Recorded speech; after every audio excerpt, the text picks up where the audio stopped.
اللهم صل على محمد وآل محمد. أعوذ بالله من نفسي ومن الشيطان الرجيم. بسم الله الرحمن الرحيم. الحمد والثناء لله رب العالمين. صلى الله على سيدنا ونبينا أبي القاسم محمد.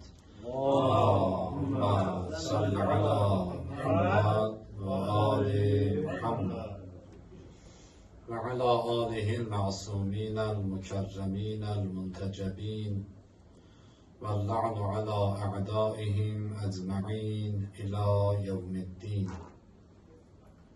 أما بعد، السلام عليك يا أبا عبد الله، وعلى الأرواح التي حلت بفنائك. عليك مني سلام الله أبدا ما بقيت وبقي الليل والنهار، ولا جعله الله آخر العهد مني لزيارتكم. السلام على الحسين وعلى علي بن الحسين وعلى أولاد الحسين وعلى أصحاب الحسين. اللهم لعن أول ظالم ظلم حق محمد وآل محمد، وآخر تابع له على ذلك. اللهم لعن العصابة التي جاهدت الحسين وشايعت وبايعت وتابعت على قتله. اللهم لعنهم جميعا. Şükürler olsun Allah'a ki Allah bugün de bize ömür verdi ve verdiği ömürde özün ve dostların bize tanıttırdı. Şükürler olsun Allah'a ki bugün de eyiblerimizi örttü ve bizi halk arasında rüsvay eləmədi. Şükürler olsun Allah'a ki Aleykümselam, ruzumuzu öz əlində qərar verdi və bizi özündən başqa heç kimə möhtac eləmədi. Allah'ın verə yüz Allahlığına xatir ömrümüzün sonuna qədər bu neymətləri əlimizdən almasın və bizləri verdiyi bütün neymətlərinin qarşısında şükür edən bəndələrindən qərar versin. Mövzumuz İmam Hüseyin əleyhissalamın məclislərinin keçirilməsinin səbəbləri idi. Ki, niyə hər il keçirdirik, onun səbəblərini saydıq. İndi məsələ İmam Hüseyin əleyhissalamın barəsində olan bir dənə hədisdə idi ki, niyə bu şəxsin məclisləri keçirilir? Tarix təkrarlanmalıdır. Allah peyğəmbərlərin tarixini bizə danışıb, peyğəmbərə danışıb, təkrarlayıb, təkrar danışıb. Niyə İmam Hüseyin əleyhissalamla biz də təkrar danışmalıyıq? Bu İmam Hüseyin əleyhissalam kimdir? Onun barəsində bir dənə hədis oxuyurduq. Ki, Həzrəti Peyğəmbərdən hədisi nəql edir İmam Hüseyin əleyhissalamın özü. Ki, Peyğəmbər mənə belə salam verdi, belə müraciət elədi və Ubey ibn Kə'b adında bir səhabə Peyğəmbərə etiraz elədi ki, niyə İmam Hüseyin əleyhissalama yerlərin və göylərin zinəti deyirsən, bəzəyi deyirsən? Peyğəmbər buyurdu ki, çünki mən Meyraca gedəndə gördüm ki, məktubun alə yəminil ərş, ərşin sağ tərəfinə belə yazılmışdı, İnnəl Hüseynə misbahu huda. İmam Hüseyin əleyhissalam hidayət çırağıdır. 8 dənə Peyğəmbər buyurdu, İmam Hüseyin əleyhissalamın xüsusiyyətlərini gördüm ki, Allah ərşə yazdırıb. Birincisini dünən oxuduq ki, buyururdu ki, Peyğəmbər mən gördüm ki, ərşdə yazılıb ki, Hüseyin hidayət çırağıdır. İkinci yazılan bu idi, Həzrət Peyğəmbər buyurur ki, ikinci xüsusiyyət ki, Allah mənim oğlum üçün ərşə yazmışdı, bu idi. Və səfinətun nəcatin, Hüseyin nicat gəmisidir.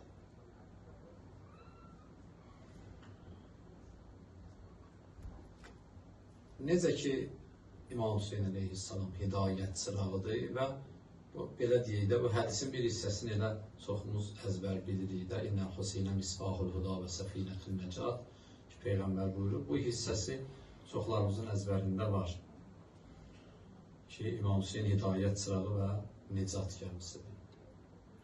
Amma ondan sonra olanlar başqa bir gəmisidir. O 6 dənə ondan sonraki xüsusiyyətdir. Nicat gəmisidir, yəni xilas edicidir. Nicat gəmisidir, yəni xilas edicidir və qurtarıcıdır İmam Hüseyn əleyhissalam. Kim nicat tapmaq istəyirsə, gərək budur ki, bu gəmiyə minsin.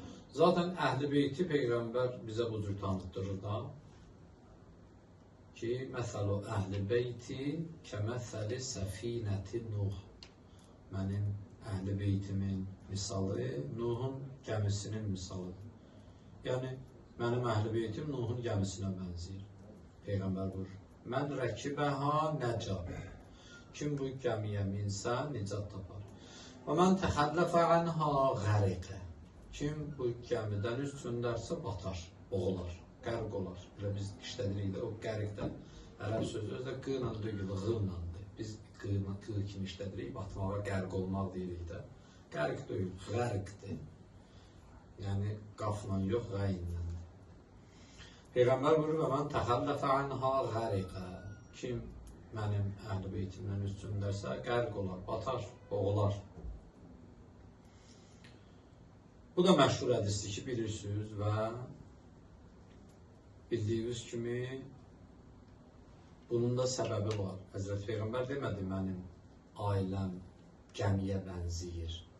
Kim o gəmiyə minsə nicat tapar, kim üst çöndərsə qərq olar. Buyurdu ki, mənim Əhl-i Beytim Nuhun gəmisinə bənziyir. Kim bu gəmiyə süvar olsa nicat tapar, kim üst çöndərsə də qərq olar. Niyə Nuhun gəmisinə bənzətdi? Deyirlər, axı Həzrəti Nuhun tufanı baş verəndə yer üzündə çox gəmilər var idi. Amma bu gəmilərin də hamısı suda batdı. Məsələ budur ki, Peyğəmbər qeydin vurur ki, Nuhun gəmisinə bənzəyir, gəmiyə yox. Çünki hər gəmi, hər dalğadan, hər təlatümdən, hər tufandan keçə bilmir. Həzrət Nuhun dönəmində nə çox gəmilər var idi. Amma bir dənə gəmi nicat tapdı, o da Həzrət Nuhun gəmisi idi. O da elə belə gəmi deyildi ki, Həzrət Nuh 40 ilə o gəmini hazırlamışdı. Ona görə Peyğəmbər buyurur ki, siz bunu bilin, elə bir təlatümlü zamanda yaşayırsınız ki, gəmilər çoxdur və hamısının da qapısı açıq, hamısında da boş yer var. Hamısı da səni dəvət edir ora minməyə. Amma deyir, bax, o gəmilərin özləri də batmağa məhkumdular. Suyu elə dəryaya yellənən kimi onlar batacaqlar. Elə gəmiyə min ki, batmasın. Elə gəmiyə min ki, o gəminin özü eyibli olmasın. Bilirsiniz də, o ayəyə görə dedim, o sözümə. Həzrəti Xızır ki, Həzrəti Nuhla, Həzrəti Musa'la görüşdü. O ki, Kəhf surəsində Allah danışırdı o hadisəni. Birinci iş nə idi? Həzrəti Xızırın elədiyi və Həzrəti Musa'nın baş açmadığı. Gəmini deşdi. Dedi ki, əxəriqtəha, sən onu deşdin ki, onun əhli qərq olsun, batsın. Bu nə deməkdir? Yəni, əgər gəminin özündə eyib olarsa, gəmi deşilərsə, bu batmaq təhlükəsi var da, bunun düzdür. Peyğəmbər deyir ki, eyibli gəmilərə minməyin, ha? Deşilmiş gəmilərə minməyin. Aleykümselam. Elə gəmiyə minin ki, tufan olanda o batmayacaq. Baxın, bu günləri dünyanın bir çox daşımaları neynən olur? Gəmi vasitəsilə, sular vasitəsilə. Çünki dünyanın elə çox hissəsi, qurudan çox suyumuz vardı, elə deyil. 3/2 sudur, 1/3 torpaqdır. Bunun əksəriyyəti gəmilərlə olur. Həmən o yollardan hər gəmi keçə bilirmi? Yox, adi da. İndi siz təsəvvür edin, burada söhbət bir dənə yoldan gedir ki, o yolun sonunda əbədi səadət var. Allaha çatmaq var. Bir dənə yerə gedirsən ki, orada səni əbədi xoşbəxtçilik gözləyir. Amma ora gedən yol çətinliklə doludur. Təlatümlə doludur, dalğı ilə doludur, dərinliklə doludur. Bir dənə səhv adamı batırdır. Özünü yolda hiss elədiyin halda ya, nəinki yoldan çıxdığın halda. Həzrət Əleyhisselam buyurur ki, Quran dəryaya bənziyir. Üzə bilməyənlər içində boğular. Bəzən bəzi söyləmir ki, Quran əhlidir. Quran oxuyur, namaz qılır. Amma əgər Quranı bir nəfər düz başa düşmədi, o Quranına keçən dəfə də oxumuşduq. Nə edəcək? Ziyan edəcək. Həzrət buyurur ki, bir dənə dəryaya bənziyir Quran. Fikirləşmək ilə ki, elə mənim əlimdə Quran varsa, mən düz yoldayım. Sən gör Quranı düz başa düşmürsən, yoxsa yox. Quran bunun üçün gəlib ki, məsələn, yəni məsələni mən misal olaraq deyirəm, amma anlam üçün nəinki söz gəlişi, yəni real olaraq. Amma misallarının biri budur. Quran bunun üçün gəlib ki, Allahı bizə başa salsın ki, Allah kimdir və necə bir varlıqdır, düz? Yəni, Quranın ilk məqsədi tohiddir də. Ondan sonra olanlar ki var, tohidin sifətləri, ya nübüvvət, ya imamət və ya digər şeylər, onların da hamısı tohidə xidmət edir də, elə deyil. Onların da hamısı Allaha xidmət edir də. Bu Quranın gəlişindən məqsəd tohiddir də. İndi əgər bir nəfər gəlib Quranın ayəsini bir cür tərcümə eləyəcəksə ki, Allahın əli var, mənası olmaz ki, bu Quran oxumalı. Quranla özünü cəhənnəmə aparır. Quran buna vasitə olacaq cəhənnəmə gelməsi üçün, xilasla olması üçün, nicat tapması üçün yox. Odur ki, Həzrət buyurur ki, dəryaya bənzəyir. Üzə bilməyənlər batacaqlar. Quranla sinxiyyət tapa bilməyənlər ona yaxın dura bilməyəcəklər. Sinxiyyət bir üstə Qurana tay ola bilməyənlər onunla oturub dura bilməyəcəklər. Hər öz tayı ilə oturdurur. Əl-cinsu yaişu mə'al-cinsi. Fəlsəfə deyir ki, hər bir varlıq öz tayı ilə oturdurur. Vaqiə surəsinin 79-cu ayəsində Allah buyurur, la yəməssuhu illəl mutəhhərun. Paklardan başqa heç kim Qurana toxuna bilməz. Baş mənası nədir bunun? Təbii ki, zahir mənada güldə salam edin. Qurana cismani olaraq toxunmaqdan gedilmir ki, söhbət. Bugün kafirlərin əlində Quran yoxdur. Təbii ki, var da. Yahudun əlində Quran yoxdur, təbii ki, var da. Məsihin əlində yoxdur, təbii ki, var da. Hətta, bilmirəm, bu saxta hədis idi, yoxsa səhih hədis idi. Deyirlər ki, Lenin stolunun üstündə də Quran olub da. Hə? Yəni, dinsiz də olsa bir nəfər, Allahı inkar da eləsə, müşrik də olsa, kafir də olsa, Quranı bir kitab olaraq cismani əlinə ala bilər də, götürə bilər də. Bəs Quran axı deyir, paklardan başqa mənə heç kim deyə bilməz. Quranda yalan yoxdur ki, bəs bu nə sözdür? Yenə Quranı başa düşmək lazımdır. Quranı başa düşməyəcəksənsə, sən elə bilirsən, söhbət o paklıqdan gedir. Toxunmaq, mənasına toxunmaq, mənasını başa düşmək. Yaxşı ki, Həzrət Əleyhisselam deyir ki, Quran biri-birini açıqlayır, yəni ayələr biri-birinə təfsir verir. Əl-Quran yüfəssiru bə'zuhu bə'zəh. Quran bir-birinə təfsir verəndir. Ayələr bir-birinin kilididir də. O ayə onu açır, o ayə onu açır. Allah deyir ki, Vaqiə surəsinin 79-cu ayəsində paklardan başqa heç kim Qurana toxuna bilməz. İlləl mutəhhərun. Bu paklar kimdir? Kimi dindirsən deyə elə mənim də pak. Ürəyim də təmizdir, özüm də ən yaxşı adamım. Yox, məsələ sənin özünə pak deməyindən getmir. Allah kimə deyir pak? Başlayır bunu, çoxdur da açarlara, 6000-dən çox açar var orada. Görək, bura hansı açar düşür. Axtarıb, yəni tapırlar ki, bu Əhzab surəsinin 33-cü ayəsindəki təthir ayəsiymiş. İnnəmə yuridullahu yudhibə ankumur rijsə əhləl beyt və yutəhhirəkum təthirə. Bu mutəhhərun əhl-i beyt imiş Quranın mənalarını açıqlayanlar. Onlardan başqa heç kim onun kamilliyini, dərinliyini bilmir. Və bilməyəndə də nə olur insan? Zəlalətə düşür. Namaz qıldığı halda, Quran oxuduğu halda. Yəni, elə də loru dildə deyil. Dindar olduğu halda zəlalətdə olur. Hər gün namazda nə deyirik? Qayril məğdubu aleyhim və ləddallin. Allah bizi zəlalətə düşüb qəzəb elədiklərinin yoluna yox, nimət verdiklərinin yoluna hidayət edə. Amma görürsən ki, mən Qurandan, Əhl-i Beytdən uzaq düşmüşəm, düz anlamamışam dini deyə gəlmişəm, elə bir yerə çıxmışam ki, elə o məğzubinin içindəyəm, əleykumussalam, o belə zalinin içindəyəm, o zalinlə bir yerdəyəm. Ona görə Peyğəmbər buyurur ki, mənim Əhl-i Beytim Nuhun gəmisinə bənzəyir, hər gəmiyə yox. Çünki Nuhun tufanında çox gəmilər var idi, çox hamısı da batdı.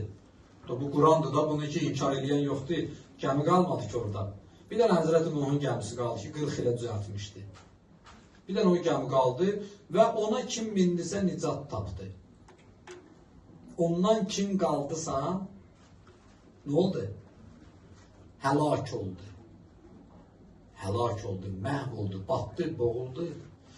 Peyğəmbər ki, Nuhun gəmisi misal vurdu, deyir, qıraqda qalsınız, qıraqda qalsınız. Batacaqsınız, boğulacaqsınız, bunu bilin, məhv edəcəklər sizi. Hətta Quran bunun misalı kimi göstərir biz Həzrəti Nuhun oğlu. Həzrəti Nuhun oğlu minmədi ora, nə oldu? Batdı. Özdə səbəb gətirdi.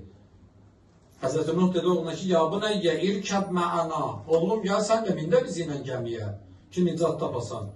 Dedi, yox, mən gəmiyə minmirəm. Səavi ilə cəbəlin yasimuni minəl ma.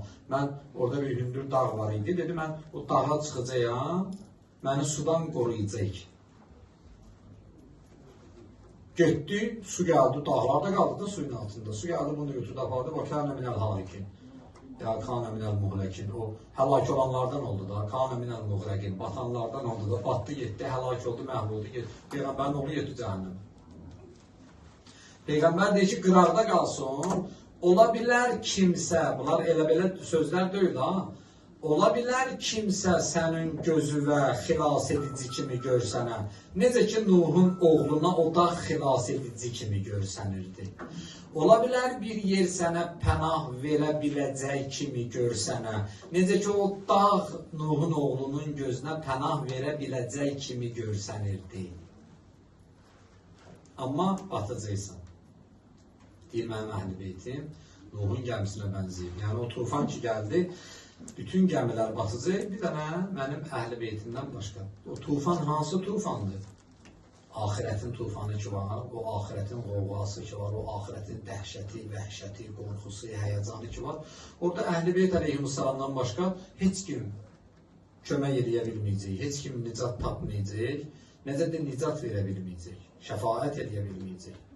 Nəbəl surəsində Allah-u Teala buyurur, yevmə yəqumur ruhu vəl mələikətu səffə la yetəkəlləmunə illə mən əzinləhur rəhman və qalə səvaba. Buyurur ki, qiyamət bir gündür ki, bütün mələklər sıra ilə dayanacaqlar, səfə dayanacaqlar. Orada da bir intizam var da. Hamısı intizamla, səhvlə, sıra ilə dayanacaqlar. La yetəkəlləmunə, heç kimdə danışmayacaq. Heç kimdə danışmayacaq. İlla mən əzinləhur rəhman. Allahın icazə verdiklərindən başqa. Allah kimə icazə versə onlar danışa biləcəklər. Danışanlar da yalnız və qalə səvaba. Ancaq yaxşı söz danışacaqlar. Orada pis danışıq yoxdur. İmam Sadiq əleyhissalam buyurur ki, o mən ki var, illa mən.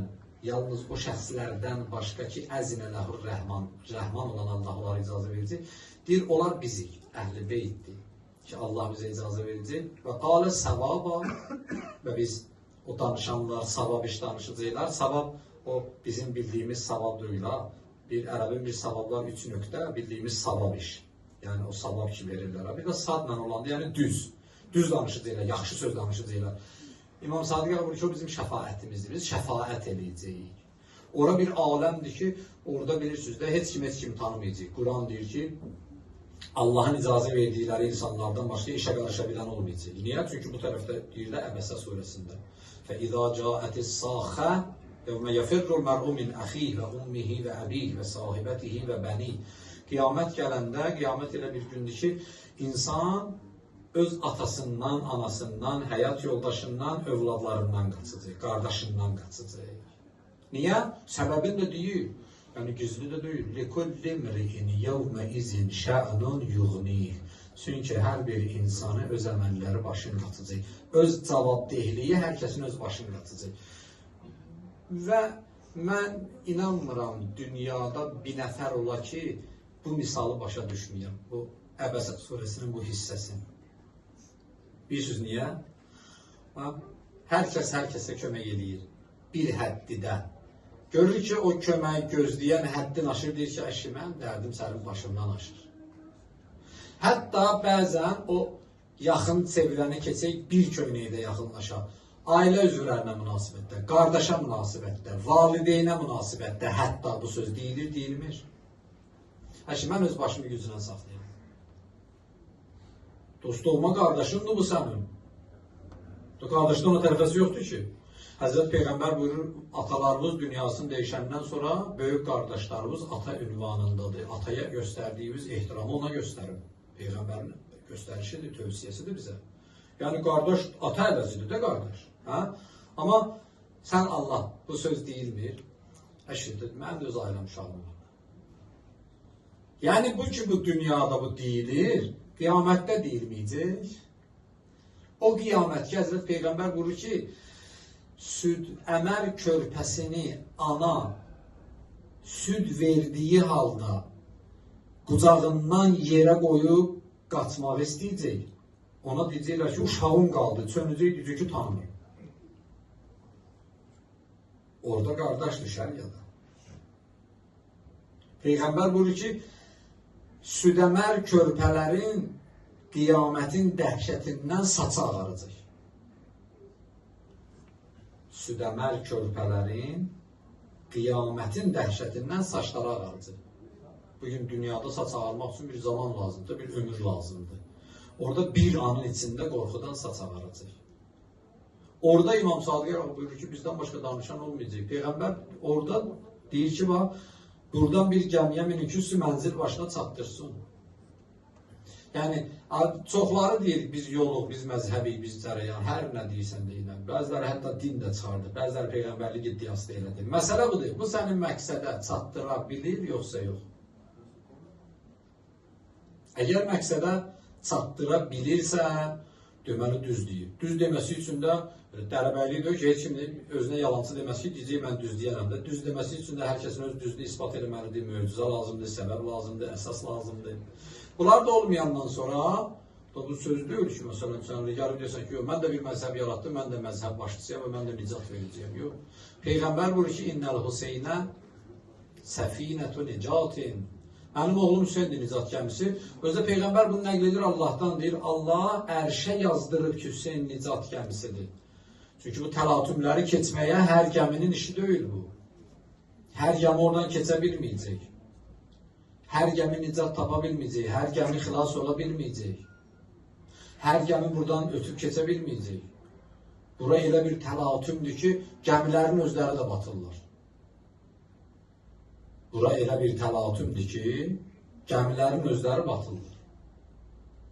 Buradan keçmək üçün güc lazımdır, qüvvə lazımdır, bacarıq lazımdır. Peyğəmbər buyurur ki, mənim ailəmdir də. Xüsusilə İmam Hüseyin əleyhissalam barəsində bu hədisidir ki, Allah bu cür dedi. Dedi ki, Hüseyin hidayət çırağı və nicat gəmisidir. Yəni, sizi son xoşbəxtlik mənzilinə çatdıra biləcək gücdədir. Bu sizi aparıb o son xoşbəxtlik mənzilinə çatdıracaq. Yoxsa sən hər yoldan keçənə deyinə ki, məni mənzilə çatdır. Ağıldan kənar bir işdir, məntiqdən kənardır da bu da. Sən gərək elə bir adamdan gedəsən, gedəcəyin mənzilə ki, onun özü ora getsin. Burada yəni anlaşılmayan bir şey yoxdur ki, elə deyil. Çıxmısan bu günləri sən buradan, çıxmısan buradan bu şəhərdən, istəyirsən məsələn, gedəsən məsələn deyək, Kil şəhərinə.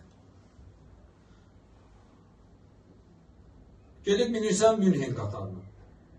Çatarsın əks istiqamətlərdə, biri cənubda, biri şimalda. Biri o tərəfi də Almanya, biri o tərəfi, hə?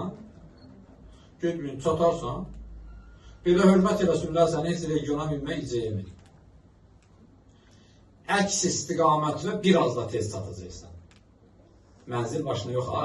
Əks istiqamətlə biraz da tez çatacaqsan. Niyə? Bu ora gedmir. Sən istəyirsən bir dənə yerə gedəsən ki, orada ilahi razılıq var. Allahın əbədi səadət və xoşbəxtçiliyi var. Gərək o adamla gedəsən ki, o özü ora gedə bilsin də. O özü ki ora gedməyəcək. Məsələn, bugünlər bəzi ki, Yezdə rəhmət deyirlər də, bəzilər deyirlər də. Yezdə də lənət, onlara rəhmət deyənlərə də lənət. Deyirlər də indi. Deyir ki, məsələn, nə olar? Yezid də ağadır da, Muaviyə də ağadır da və s. ilə axır. Yaxşı, sən təbii ki, burada söhbət memarlıq əsərindən gedmir ki, bir dini liderdən gedir də söhbət. Söhbət burada hansısa Kardiyatışıqdan gedmir ki, Çilingərdən gedmir ki, Dəmirçidən, nə bilim, Malyardan gedmir ki, dindardan gedir. Yəni bu sənin dinivin lideri olmalıdır da. Bu özünün orada yeri yoxdur və sən ondan soruş, deyək ki, qardaş, sən hara getmək istəyirsən? Kim deyər ki, mən cəhənnəmə girmək istəyirəm? Bunu dinsiz də birindən soruşsun ki, sən əbədi olaraq əzaba düçar olmaq istəyirsən. Heç dini yoxdur ya, heç müsəlmanların heç bir dini yoxdur. Belə havada olan bir dənə varlıqdan geç soruş ki, sən əbədi yanmaq istəyirsən, təbii ki, yox deyəcəkdir, elə deyil. İndi bu özünə müsəlman deyən ki, Yezidə rəhmət deyir, ha? Ondan soruş ki, sən cəhənnəmə getmək istəyirsən, təbii ki, deyəcək ki, xeyr də, bunu heç kim, yəni ağıl, məntiq bunu qəbul edilməz ki, bir nəfər desin ki, bəli, mən cəhənnəmə getmək istəyirəm. Yaxşı, sən cəhənnəmə getmək istəyirsən, deyəcək yox. Bəs niyə cəhənnəmə gedənin dalıcan düşmüsən? Hara getmək istəyirsən? Cənnətə. Axı bu özü cənnətdə deyil. Qatil necə cənnətdə ola bilər? Ki, sən bunun dalıca düşmüsən ki, səni cənnətə aparsın. Baş kesən necə cənnətdə ola bilər? Əgər baş kesən də cənnətdədirsə, başı kesilən də cənnətdədirsə, bəs haqla batil anlamı deyilən bir anlam nədir? Bəs o ədalətli deyilən Allah kimdir? Əgər Yezid də cənnətdədirsə, İmam Hüseyin də cənnətdədirsə, onda həqiqətlə batilin anlamı nə deməkdir? Qalmır da, yoxa çıxır da, bir mənalı olaraq yoxa çıxır ha. Yəni, əgər doğrudan da bugün Yezid də cənnətdədirsə ki, sən ona lənət demək istəmirsən, bəs İmam Hüseyin əleyhissalam haradadır? İmam Hüseyin əleyhissalam cənnətdədirsə, onda bunun qatili cəhənnəmdədir. Bəs niyə buna rəhmət deyirsən sən? Niyə lənət demirsən buna? Axı, səni mənzil başına aparmayacaq. Onda bunun qatili cəhənnəmdədir. Bəs niyə buna rəhmət deyirsən sən? Niyə lənət demirsən buna? Axı, səni mənzil başına aparmayacaq. Bu səni mənzil başına çatdırmayacaq. Bir dənə səbəb göstər ki, birdən biri çıxar deyər ki, bəlkə elə sözün imamımız, nəuzubillah, pənah aparıram Allaha bu sözdən, Peyğəmbərin minbərində. Bəlkə elə sözün imamımız heç cənnətdə deyil, hə? Əstəğfirullah Rəbbi və tübü, yox. Demirik, din ağıl və məntiq dinidir. Ağılla məntiqlə araşdıraq da. İmam Hüseyin əleyhissalamdan bir dənə nümunə göstər ki, Allahın haram elədiyi bir şeyi eləyib ki, cəzasını da çəkməyə məhkum olsun. Yoxdur. Amma Yezid bütün tarixlər yazılır. Hətta Yezidə rəhmət oxuyanlar da yazırlar ki, şaribul xəmr, o araq içən idi. Qumarbaz idi. Zinakar idi. Zülm eləyirdi. İşçilərin özləri də yazırlar da. Yəni onu rəhmət oxuyanlar da yazır, ha? Da onu özlərinə lider bilənlər də yazır. Ona görə Peyğəmbər buyurur ki, İstəyirsiniz mənzil başına çatasınız, bu gəmiyə minin. Nicat gəmisi budur. Niyə? Çünki həmən adresə bu gedir. Bəzən orada adam gəlir, tələsi səhv minir. Nə olur? Məqsəddən uzaqlaşır. Və yaxud nə qədər tərpənməyibsə, çönüb yanındakilərdən soruşur. Filan yerə gedir, yox. Tez durur, qaçır, sən Allah tərpənmə, səhv minmişdim mən. Niyə? Çünki o mənzilə getmir, axı bu mənzilə getməyənlə sən nə qədər gedə bilərsən? Bu yalnız sənin məqsəddən uzaqlaşdıra biləcək də. Nə olsun gedir? Bugün sənin gözvə görkər ki, bu gedir. Gözvə görkər ki, o da namaz qılır, o da əyilir, o da ruku eləyir, o da səcdə edir. Amma görək səni Münhenə çatdıracaq yoxsa yox? Məsələ budur. O adresə çatdıracaq yoxsa yox? Zahirdə bugün hamısı bir yoldur, cərəyandır, məzhəbdir, gedir. Hamısı gedir bugün. Hamısı məscidə yığışır. İmam Hüseyinə sinə vuranlar da məscidə yığışır, İmam Hüseynin qatilləri də məscidə yığışır. Bugün körpələri qətilə yetirən vəhabilər də məscidə yığışır, körpələri müdafiə edən şiyələr də məscidə yığışır. Qıraqdan da üçüncü şəxs baxır, deyir ki, Allah, bu da namaz qılır, bu da namaz qılır, bu da sənin evindədir, bu da sənin evindədir. Axı, mən kimə inanım? Allah ağlı verib sənə, məntiq verib sənə, göz verib sənə, qulaq verib sənə. Allah Quranda da buyurur ki, فَبَشِّرْ عِبَادِيَ الَّذ۪ينَ يَسْتَمِعُونَ الْقَوْلِ فَيَتَّبِعُونَ أَحْسَنَ Peyğəmbər, müjdə ver mənim o bəndələrimə ki, çox söz eşidərlər, amma ən gözəlinə itaət edərlər. Güzel sözün zahiri güzelliği olur be ya. Qara qaşlı, qara gözlü, uzun saçlı, kısa saçlı. Sözdə belə bir xüsusiyyət yoxdur ki, sözün əhsəni nə ola bilər? Düzü. Düz söz var, yalan söz var da. Allah deyir, Peyğəmbər, müjdə ver, göz aydınlığı ver, belə muştuluq ver o bəndələrə ki, çox söz eşidərlər. Amma onun düzünə sitayiş edirlər, düzünün dalıca gedirlər, düzünə itaət edirlər. İndi biz baxırıq ki, biz bir dənə yoldayıq, dünyanın çoxu bizə protestdir. Belə deyil, real olaraq da, Şiə məzhəbi bir dənə mövqeydədir ki, dünyanın çoxu bu məzhəbin əleyhinədir. Öyüb yoxdur. Bir gün Həzrət Peyğəmbər məbus olanda özündən başqa heç kim yox idi. Sonra Həzrət Əli gəldi, sonra xanım Xədicə gəldi və s. Axır ta bu günləri dünyanın 2 milyarda yaxın zahirən də olsa müsəlman sayı var vərəqlərdə. Amma müsəlman belə indi dünyada çox azdır. Çox azdır. 2 milyardın müqabilində adam gəl, məsələn bir 200 milyon müsəlman tapsa kef edir. Müsəlman nə gəzir indi?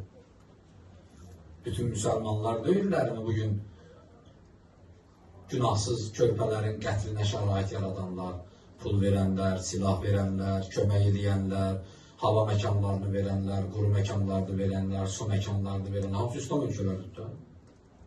Maddi və mənəvi bu körpələrin qətlinin bütün xərclərini ödəyən müsəlman ölkələr deyirlərmi? Söhbət bu müsəlmandan gedirsə, heç, vay bizim halımıza elə. Ümumiyyətdə, Peyğəmbər bir gün tək idi, onda da çoxa tabi olaydı da. İndi biz ola bilər ki, dünya bizim əleyhimizədir. Amma məntiq var, ağıl var, yaxşı da baş üstə. Yəni, bu mənim sözüm deyil ki, nəuzubillah, mən tezə bir söz çıxardım, deyim və desinlər ki, bu buna hardan deyir. Bizdən 14 əsrdir ki, bu din bizə gəlib və biz Əli vilayətinin davamçısı olmuşuq, bizdən qabaqki nəsillər, biz, Allah Həzrət Əliyə xatir bizdən sonraki nəsillərimiz də bu qapıda sabit qədəm eləsin inşallah. Yaxşı da, Həzrət Əli Aleyhisselamdan düz tanıyan birini tanıyırsınızsa, onun dalıca gedirlər. Bunu düşmənlərə deyirəm, amma dostlara yox, dostlar ki, zaten deyəcək ki, yox.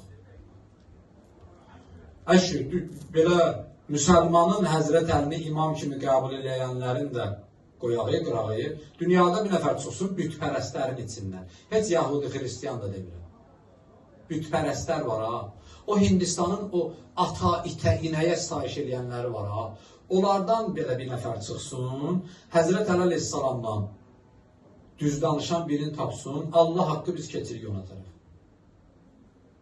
Lazım deyil yəni bunun üçün bir nəfər alim olsun, fəqih olsun, professor olsun, akademik olsun. O inəyə sitayiş edənlər var. O Hindistanda ki, o inəyi buraxırlar, tövlədən gəlir, milçəklərin qova-qova, trasın ortasında oturur, axşamacan probka yaranır, minlərlə maşın, inəyi də oradan qovmurlar ki, Allahı narahat eləmək olur. Bax, onların içindən biri çıxsın, ki, o inəyi Allah deyirlər, ha. Onların içindən biri çıxsın, Həzrət Əlidən düz tanıyan, düz danışan bir nəfəri bizi göstərsin, vallah gedər idalayacaq. Amma göstərsin də. Yəni, elə belə iddia da deyil ha bu. Düzdür bu iddia üçün mən balacayam, amma dünyanın qabağında mən bu iddianın rahatçılığını edirəm. Dünyanın 8 milyar bəşərin qabağında. Ay bəşər, Əlidən düz danışan birini tapın gedək dalayacaq. İmam Hüseyndən düz danışan birini tapın gedək dalayacaq. İmam Həsəndən yaxşı kişi tapın bir dənə gedək dalayacaq. Gedməyənə Allah lənət eləsin. Tapmayana da Allah lənət eləsin. Peyğəmbər bunu istəyirsən, nicat tapasan, səni mənzil başına çatdıran xət buradadır, marşrut buradadır, gəmi buradadır. Buna minsən, nicat tapacaqsan. Buna minməsən, nicat tapa bilməyəcəksən. Uduzacaqsan. Peyğəmbər deyir, mən gördüm, ərşin sağ tərəfinə Allah yazıb. Hüseyin hidayət çırağıdır və nicat gəmisidir. İstəyirsən, sən mənzil başına çatasan, gələk bu gəmiyə minəsən. Buyurun, üçüncü xüsusiyyət ki, Allah mənim oğlum üçün, nəvəm üçün ərşə yazdırmışdı. Bundan idi. İnnəl Hüseynə imamu xeyrin. Peyğəmbər buyurur, gördüm, ərşin sağ tərəfində yazılıb ki, İmam Hüseyin xeyr imamıdır. Çox qəribə bir şeydir ya. Allah xeyri İmam Hüseynə bağlayıb. Deyir, İmam Hüseyin xeyir imamıdır. Yəni, bunun rəhbərlik elədiyi bütün sahələrin nəticəsi xeyirlə bitir. İndi sən istəyirsən orada şəhid ol, hətta istəyirsən tikə-tikə doğuran, başını kəsib nizəyə vursunlar, ya rahat evində yaşayılan, fərq eləmir. Hər nə olsa nəticəsi xeyirdir. Çox qəribə bir şeydir ya. Yəni bunun ümumi bir dənə söz götürüb. Ümumilikdə bu xeyrin imamıdır. Xeyrin imamıdır. Bu hər harda olsa və bunun yanında başına nə gəlsə xeyrədir. Çox əcib qərib bir şeydir. Yəni xeyir bəzən biz neyinirik? Zahiri maddi hesablarından xeyri hesablayırıq da, düzdür? Biz həmişə elə bilirik ki, xeyir yəni maddiyyat. Yox, xeyir o deyil ki. Bir nəfər gəldi Həzrəti İmam Sadiq əleyhissalamın yanına, İmamın şiələrindən bir mömin, dedi ki, Aleykümselam, ya ibnə Rasulillah, bir dənə xahişim var səndən. İmam buyurdu ki, buyur. Dedi, mən ticarət səfərinə çıxmaq istəyirəm, mənə bir dənə istixarə elə. İstixarə bilirsiniz də, Quranla məsləhət, belə deyək də, İmam Sadiq özü buyurur ki, istixarə vəhiy ilə məsləhətdir. Gəldi imama dedi ki, imam, mən üçün bir dənə istixarə elə gələn. Olar, imam dedi ki, bəli. İmam Sadiq əleyhissalam buna istixarə elədi. Dedi ki, mömin, getmə bu səfərə, bu səfərdə xeyir yoxdur.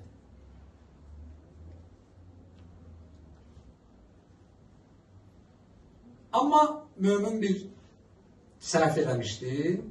O da buydu ki, istixarədən qabaq karvana söz verib gəlmişdi. Qabaqda yola çıxmaq üçün karvan yığılardı axı. Bəzən aylarla çəkirdi üçün tək yola çıxmaq çətinlikdə yol kəsənlər var idi, o cəmaatı talayanlar var idi, qaçaq filan.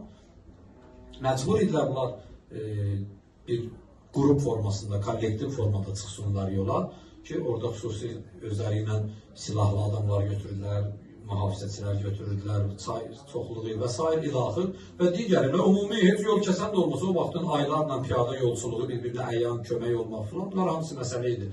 Bu da vədə verib gəlmişdi deyə qaldı belə də iki daş arasında və bizdə də var axı, istixarə elətdirəndən sonra bizim marağımıza uymayanda deyirik ki, istixarəyə əməl eləmək vacib deyil ki, müstəhəbdir də. Bəli, şərən istixarəyə əməl eləmək müstəhəbdir. Amma əgər də buna elə müstəhəb kimi baxır, elətdirmədə, elətdirmisənsə, elə mən deyirəm, bunu elə bir balaca qardaşımız kimi, istixarəyə ehtiramın elə, hörmətini də saxla, əməldə elə. Yox, əməl eləməyəcəksiniz, elətdirmə o istixarəni. Bu, qaldı belə, necə eləsin, neynəsin, xülasət danışıb və başladı soraları hesablamağa da yaxşı. Məsələn, indi mən bu karvanla gelmədim, bir də Haçan gedəcəyim filan, bulan hamısını ölçdü, biçdi, getdi bu səfərə. Getdi bu səfərə, ticarət səfəri bitdi, mən o vaxt o səfər aylarla çəkildi də bəzən. Deyir, əvvəllər nə qədər qazanc əldə eləyərdisə, bu dəfə onun bir neçə qatın qazandı. Bir neçə qatın qazandı. Gələn kimi gəldi, elə, belə deyildi, o yükün götürüb elə evə qoyan kimi durdu, gəldi İmam Sadiq ağanın yanına. Dedi ki, ağa, siz mənə istixarə elədiniz, dediniz ki, getmə bu səfərə, xeyir yoxdur bu səfərdə. Mən bu yaşıma qədər ki, məsələn, bu qədər səfərlərdə olmuşdum, heç bu qədər xeyir əldə eləməmişdim, bu dəfə mən onun neçə qatını əldə eləmişəm, bəs siz niyə mənə dediniz ki, o səfərdə xeyir yoxdur? İmam məcbur oldu ki, buna o qeybi məlumatları verə üçün, hər məsələlərdə onlar o qeybə əl atmayıblar, bilindirməyiblər heç. Deyir, imam buyurdu ki, deyim də, yadıma gəlir filan şəhərdə sübh namazını cəmaatla qıla bilmədin, gəldin ki, cəmaat namazı qutarıb, tək qıldın, dedi, hə. Deyir, yadıma gəlir filan şəhərdə günorta namazını gecikdim biraz, bir saat sonra qıldım. Müştərilərim var idi, qoyub gedə bilmədim, dedi. İmam saydı bir neçədən belə şeylər, ancaq mənəvi məsələlər. Buyurdu ki, mən sənə demədim ki, pul qazanmayacaqsan, mən dedim, xeyir yoxdur. Xeyir bizim düşündüyümüz deyil ki, maddi gəlir əldə eləyir. Xeyir o şeydir ki, orada Allahın razılığı var. Biz bəzən xeyir çox pul qazanmağa deyirik, yaxşı pul qazanmağa deyirik, yaxşı maddi və dünyəvi şəraitə deyirik ki, məsələn, xeyirdir. İmam ona əksin deyir. Görürsən, imam heç pulu nəzərə almıyor. Deyir, mən bilirdim sən pul qazanacaqsan. Amma namaza gecikməklə ki, sən Allahı özündən biraz incitdin, o hansı qazanca dəyər Allahı incitmək? Nə qədər pul olsa ki, adam deyər ki, dəyər ki, buna görə adam Allah incitsin. Deməli, xeyir deyəndə bizim düşündüyümüzdən getmir söhbət bəzən. Xeyir, hər o şey ki, orada Allahın razılığı var. Ona deyərlər xeyirli iş, xeyir əməl. Namaza çağıranda niyə əzanda iqamədə deyirik, həyyə əla xeyril əməl, xeyirli əmələ tələsin. Namaza niyə xeyirli əməl deyirik? Çünki orada Allahın razılığı var. Peyğəmbər buyurur ki, mənim oğlum Hüseyin xeyrin imamıdır. Xeyrin imamıdır. Yəni İmam Hüseyin hardadırsa Allahın razılığı oradadır. Kim bunu özünə imam seçəcəksə Allah ondan razı qalacaq. Və kim İmam Hüseynin yanında olacaqsa Allah ondan razı qalacaq. Necə ki o 72 nəfər bunu bütün dünyaya sübut elədi ki, İmam Hüseyin İslamın yanında qalmalı, Allah razılığını qazanmalıdır. Peyğəmbər buyurur ki, mən ərşdə gördüm ki, yazılıb ki, Hüseyin xeyrin imamıdır. Yəni, İmam Hüseyin haradadırsa orada xeyir var. Bizim sözümüzlə harada xeyir varsa İmam Hüseyin oradadır deyil. Çünki bizim xeyrimiz maddi ölçülərləndir. Maddi arşından ölçürük xeyri. Amma Peyğəmbərin Allahın xeyir dedikdə məqsədləri budur. O yer ki, oradan Peyğəmbər razıdır. O yer ki, oradan Allah razıdır. O yer ki, oradan Həzrət Əli razıdır, İmam Həsən razıdır, İmam Hüseyin razıdır. Orada deyərlər xeyirli yer. Görsən, bəzən biz bəzi övladlara xeyirli övlad deyirik. Adətən, mən da üzr istəyirəm ama bu sözümə görə, daha yaşımız çox deyil, daha da az da deyil də daha. Çoxlarını da alicə gedirik də bizdə. Adətən xeyirli övlad bəzən dünyəvi şəxslərdən gedir söhbət. Kimə deyirlər? Yaxşı pul qazanıb evə pul gətirənə. Evdə nə ədəbsizlik edir eləsin, deyirlər xeyirli övladdır. Niyə yaxşı pul qazanır? Amma Allahın nəzərində xeyirli övlad kimdir? Xeyirli övlad o övladdır ki, valideynin özündən razı salır. Pul qazanana Allah xeyirli övlad demir ki. Allah deyir, وَلَا تُشْرِكْ بِاللّٰهِ شَيْئًا وَبِالْوَالِدَيْنِ إِحْسَانًا. Allah'a heç nəyi şərik qoşma. Dərhal dalayıcan deyir ki, ayət ya, valideynivə də yaxşılıq edin. Valideynin ayağını yan övlad xeyirli övladdır. Pul götürüb anasının üstünə qışqıran övlad bir zibilə dəyməz. O tullanan zibil var, mən üzr istəyirəm məclisdən və əhlindən. O bir şeyin tullantısın, zibilin ki aparıb atırsana çöləyə, valideyninin, atasının, anasının üstünə qışqıran övladın dəyəri o zibildən milyardlar dəfə ucuzdur. Ucuz ha. Yəni, zibilin ki, heç bir qiyməti yoxdur, valideyninin üstünə qışqıran övladdan o zibil milyard dəfə qiymətlidir. Heç bir istisna halı da yoxdur. İstisna halı yoxdur. İmam Sadiq Aleyhisselam buyurur ki, valideynin kafir də olsa onların üzünə ağ ola bilmərsən. Və qul ləhuma, Allahümməğfir ləhuma. Deyir, əgər valideynin kafir də olsalar, deyir ki, Allahlar bağışlar, başqa heç nə. Xeyirli övlad bəs biz kimə deyirik? Pul qazan, amma Allah ona demir axı. Allah deyir ki, valideynə nökərçilik eləyən övlad xeyirli övladdır. Valideynin qədrini bilən övlad xeyirli övladdır. Valideynin qulluğunda dayanan övlad xeyirli övladdır. Xeyirli övlad bir bizim baxışımız var ki, gördük ki, səhvdir də, hə?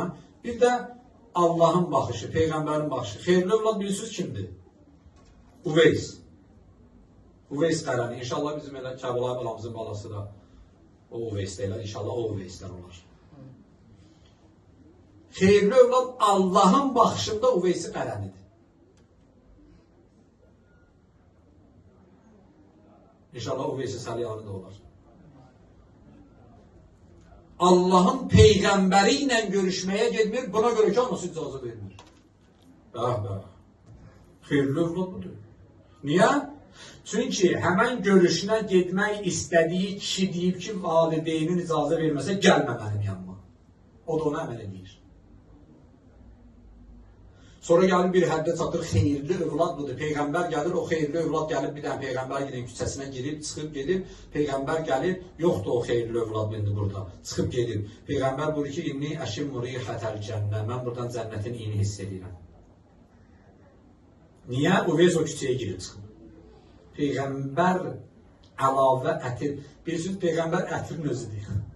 Ətirin ən gözəli Peyğəmbər özü. Bilirsiniz, Peyğəmbərin təri qızılgülü verirdi. Peyğəmbər bir küçədən keçəndə, Peyğəmbərin xüsusiyyətlərində var da, saatlarla o küçədən ətir iyi getmirdi. Vurduğu ətirlərdən yox, Peyğəmbərin vücudunun ətirindən. Saatlarla o küçədən ətir iyi getmirdi. Peyğəmbər gəlib bir dənə səfərdən qayıdıb çatıb evinə, yaşadığı yerdə hər gün girib çıxdığı yer evinin qabağı, deyir, inni əşimu rihətəl cənnəmə, burnuma cənnət iyi gəlir buradan. Hələ o bir tərəfi var, mən üçün bilmirəm nədir, elə, heç orasını da demirəm, hələ başqa sözdə deyir Peyğəmbər. Çünki mən özüm də bilmirəm bunu. Bu olur xeyirli övlad, buna deyirlər xeyirli övlad. Buna deyirlər xeyirli övlad. Xeyirli övlad ona demirlər ki, geçsin pul qazansın, akşam da atasının istədiyi kimi danışsın. Xeyirli övlad ona demirlər ki, valideyninə xərcliyi verəndə bir minnət də qoysun. Daş belə övladın təpəsinə. Bu övladın dünyası da bədbəxtə, ahirəti də Allah pənah versin. Xeyirli övlad odur ki, anasının ayağını öpə bilsin. Peyğəmbərin əmridir ya. Yəni, elə mən bədahətən gəldi demirəm mən bu sözü. Peyğəmbər əyləşib sahabə içində dedi ki, sizə bir dənə əməl göstərin, bir əməl deyim ki, o əməli kim eləsən, bir anın içində, bir an biri sizdə nədir, indi biləcəksiniz. Yəni, nə qədər zaman lazımdır ona. Bir dənə öpmək. Bütün günahlarımız bağışlansın, təbii ki, cavab müsbətdir. Hamı dedi, bəli, ya Resulallah. Dedi, qoy dizvi yerə əyil, anovun ayağından öp, həmən an bütün günahlarım töküləcək. Xeyirli övlad budur, xeyirli övlad budur ki, istədiyin eləyə buna görə ki, evə bu baxır da. Hətta bəzən bacının qardaşının da haqqını tapdalayıb, valideyn deyir ki, səsinizi çıxardın, onun əlinə baxırıq. Allah onun əlini qurutsun. Ev yoxda da, bunlar da mən deməliyim də, bu mənfiləri də sonra kim deyəcək, mən deməsəm heç kim deməyəcək. Bir nəfər ki, övlad ki, valideyni narahat edəcək, bu xeyirli olmadı ki. Deməli, bu xeyirlər bizim baxışımızdan fərqlidir. Nə oldu buna? Bu normal idi.